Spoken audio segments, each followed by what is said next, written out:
दोस्तों, ये वाकया एक गांव का है। एक गांव में चार भाई रहा करते थे। उन चारों भाइयों के माँ बाप में से बाप का इंतकाल हो जाता है। चारों भाइयों ने यह फैसला किया कि बाप की ज़मीन और मकान आपस में बांट ले। फैसला होने के बाद चारों के हिस्से में ज़मीन और मकान आ गए और माँ के लिए तय कर लिया कि चारों भाई बारी बारी से माँ को एक एक माह के लिए रखेंगे और उनका पालन पोषण करेंगे। लेकिन दोस्तों, जो सबसे छोटा भाई था वो बड़ा नेक और दिलदार था। उसको ये बात पसंद नहीं आई कि माँ एक भाई के पास एक माह तक रहे बारी बारी से। उसको इस बात का डर था कि ये माँ के साथ सही सुलूक नहीं कर सकेंगे और माँ की खिदमत भी सही नहीं करेंगे। उसे इस बात का डर होने की वजह से उसने एक बात उसके समझ में आई और उन चारों भाइयों को ये बात कही कि मेरे भाइयों, मैं आपके सामने एक बात रखता हूँ, अगर तुम्हें मंजूर हो तो कबूल कर लेना। तीनों भाइयों ने उस छोटे भाई की बात सुनी और पूछा कि क्या कहना चाहते हो। सबसे छोटे वाले भाई ने कहा कि मेरी जो ज़मीन और मकान मेरे हिस्से में आए हैं वो मुझे माँ के बदले में आप ले लो और मुझे माँ दे दो। तीनों भाइयों ने कहा, ऐसा क्यों? तो उसने कहा कि मेरी हिस्से की जो ज़मीन और मकान हैं वो आप रख लो, मुझे मेरी माँ ज़मीन के बदले और मकान के बदले उसकी पूरी ज़िंदगी खिदमत मुझे करने दो। तीनों भाइयों ने ये सोचा कि इससे बड़ा बेवकूफ़ हमें नहीं मिलेगा कि हमारे पास इसकी ज़मीन और मकान भी आ रहे हैं और माँ की खिदमत से, माँ के पालने से, झंझट से हमें छुटकारा भी मिल रहा है। उन्होंने इस बात को कबूल कर लिया और वो सबसे छोटे लड़के के हवाले उनकी माँ को कर दिया।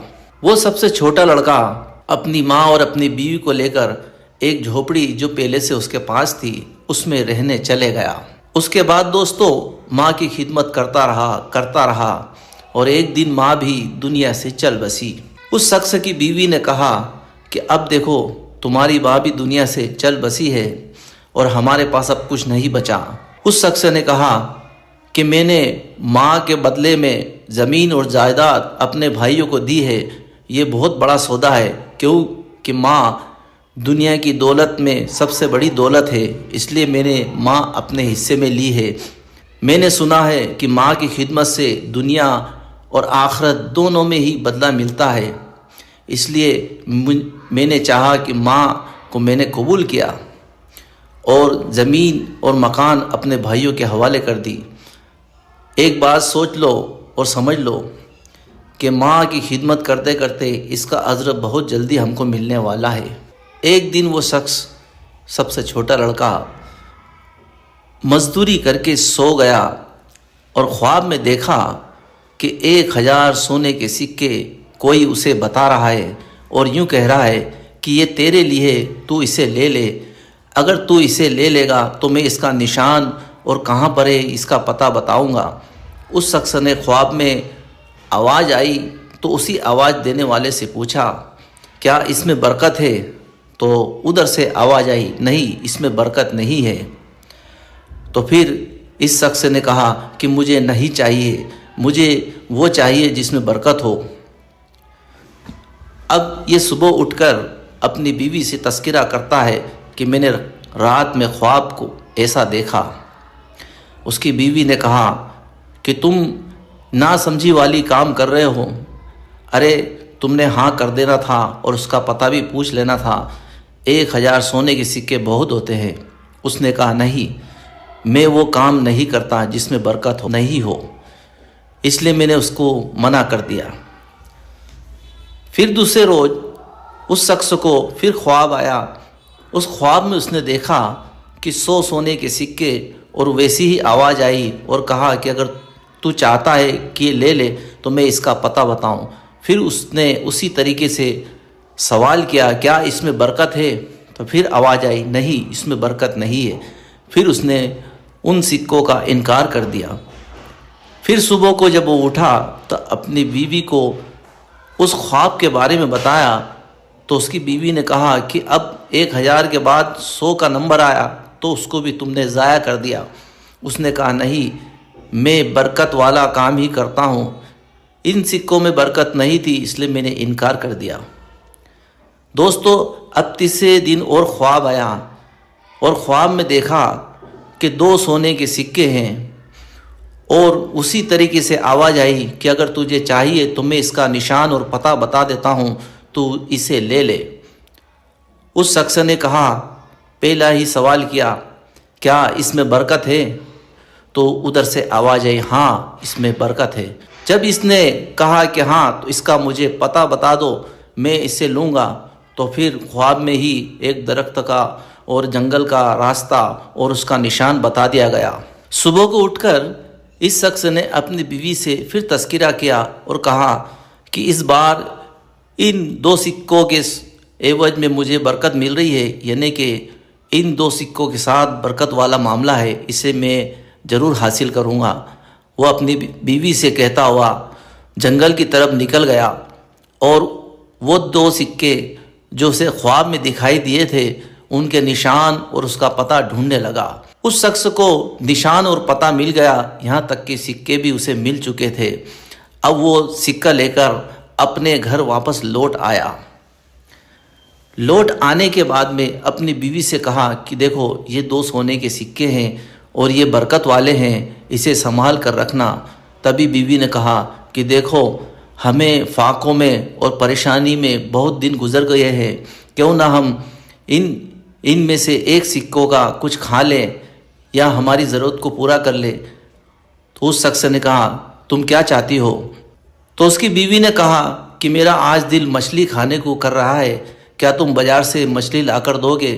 वो शख्स उठा और कहा कि ठीक है, मैं एक सिक्का ले जाता हूँ और इसके एवज में तुम्हें मछली लाकर देता हूँ। वो शख्स बाज़ार गया और एक बड़ी सी मछली उसने ख़रीदी और अपने घर लाकर दी और कहा कि देखो ये मछली साफ़ करो, मैं जब से अब आता हूँ जंगल से लकड़ी काट कर, और तुम इस मछली को साफ करके रखना। उसके बाद वो जंगल लकड़ी लेने के लिए चला गया। उधर उसकी बीवी ने मछली को साफ करने की नीयत से बीच में से काटा। जैसे ही बीच में से काटा तो पेट चीरा तो वो हैरान रह गई। उसने देखा कि 2 ऐसे मोती जो बहुत चमक रहे हैं, अनमोल मोती लग रहे हैं, वो उसे नज़र आए। वो हैरान रहकर ये बात सोचने लगी कि भला मछली के पेट में ये मोती कहाँ से आए। लेकिन उस औरत ने उन मोतियों को संभाल कर रख दिया और अब इंतज़ार करने लगी कि मेरा शौहर जंगल से वापस आएगा तो मैं इसे सारा वाक़या सुनाऊंगी। जब ये शख्स जंगल से वापस आया तो इसको इसकी बीवी ने वाक़या सुनाया और वो भी हैरान रह गया। उसने कहा कि ये मोती बहुत कीमती लगते हैं, मैं सुबह इन्हें लेकर एक जोहरी के पास जाऊंगा और इनकी कीमत पूछूंगा। रात को खाना खाने के बाद में जब सुबह हुई तो उसमें से एक मोती लेकर वो पास के शहर में गया और वहाँ एक जोहरी को तलाश करके उसकी कीमत पूछी। जोहरी ने कहा, ये मोती बड़ा कीमती और अनमोल है और बड़ा नायाब है, लेकिन मैं इसकी कीमत नहीं दे सकता। तुम एक काम करो, यहाँ का बादशाह बड़ा अक्लमंद है और भलाई वाला है, तुम जाकर इसे सारा वाक़या सुनाना और इस मोती की कीमत पूछना। वो शख्स एक मोती लेकर बादशाह के पास गया और बादशाह को सारा किस्सा बयान किया। बादशाह ने कहा कि भाई ये मोती तो बड़ा कीमती है और अब ये मोती मिलता नहीं है, इसकी कीमत मैं तुम्हें बताऊंगा, लेकिन इसके साथ जो तुमने बताया है उसके मुताबिक एक अनमोल मोती और बाकी है, उसे भी लेकर आओ तो मैं तुम्हें इसके कीमत 2 मोती तुमने इसके साथ बताए हैं वो लेकर आओ, फिर मैं इसकी कीमत बताऊंगा। वो शख्स घर गया और 2 मोती, यानी एक पहले से उसके पास मौजूद था, दूसरा उसके घर रखा हुआ था, वो दोनों बादशाह के पास लेकर आया और फिर बादशाह से पूछा कि बादशाह ये बताओ इसकी क्या कीमत होना चाहिए। बादशाह ने कहा, ये बड़ा नायाब है और अनमोल है, एक काम करो, तुम अपने घर जाकर 4 खच्चर लेकर आओ, 4 खच्चर पर जितना सोना ले जा सकते हो ले जाओ, ये इसकी कीमत है। वो बड़ा खुश हुआ और कहने लगा, वाह मेरे रब, ये उन पैसों की बरकत है जो मेरी माँ की खिदमत से मेरे ख्वाब में दिखाए गए हैं। वो बड़ा खुश हुआ और 4 खच्चर पोटली से बंधे हुए सोने के सिक्के लेकर वहाँ से अपने गांव वापस आने लगा। तभी बादशाह ने कहा कि 2 मेरे पहरेदार ले जाओ ताकि तुम्हें रास्ते में कोई परेशान ना करे। वो सही सलामत अपने घर आ गया और अपनी बीवी से कहा, मैंने तुमसे ना कहा था कि ये माँ की खिदमत का अनमोल तोहफ़ा है, और मैंने यूँ कहा था कि उन सिक्कों में बरकत है तो मैं लूँगा। तो देखो आज कितनी बरकत हुई कि बादशाह ने उन 2 अनमोल मोती के बदले मुझे 4 खच्चर भरकर सोना दिया है। तो दोस्तों, ये माँ की खिदमत और माँ की उन नेमतों का सदका है जो अल्लाह ताला ने फरमाया है कि जो माँ की खिदमत करता है वो दोनों जहां में कामयाब होता है। तो दोस्तों, माँ की खिदमत कितनी बड़ी दौलत होती है आज इस वाक़े से मालूम हुआ।